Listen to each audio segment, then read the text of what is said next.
Yes, Republicans, there are hard-working Americans out there struggling to make a living, working long hours, sometimes on 2 shifts, doing work that's hard on muscles and joints, doing what needs to be done. The janitors and maids and child care workers, the cashiers and busboys, the fast food cooks, forklift operators, assemblers, gas station attendants. These are the people who vacuum the boardrooms and file the papers and sew the clothing and answer the telephones. These are the invisible workers of America, tens of millions of them, working harder than they have ever worked before and barely making it.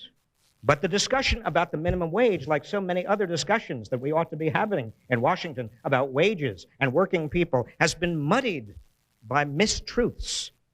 Now, here is one often repeated fiction. They say that the only Americans working for the minimum wage are teenagers.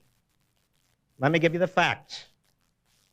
63% of minimum wage workers are adults over the age of 20, according to the Nonpartisan Bureau of Labor Statistics.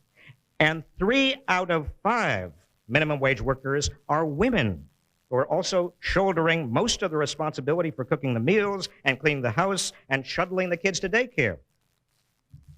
Fiction number 2. Minimum wage workers don't support families. Let me give you the facts. The last time the federal minimum wage was increased, that's where we have the data from, the average minimum wage worker brought home 51% of his or her family's weekly earnings. And it can only be a higher percentage now. Fiction number 3. Raising the minimum wage is a job killer. Let me give you the fact. More than a dozen independent studies. Now, these are not studies financed by the National Federation of Independent Businesses or the National Restaurant Association or even by labor, or even by the Labor Department. These are independent academic studies. 12 of them, more than 12 of them, have shown that moderate minimum wage increases of the sort that the president is proposing, 45 cents first year, 45 cents the second year, have almost no effect on employment. The next fiction, raising the minimum wage hurts minorities. Here's the fact.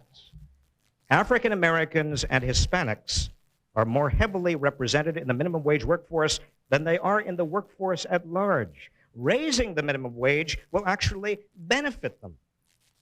We are dedicated and committed to improving the lives and prospects of hard-working people in this country. They keep America going. We should keep them going.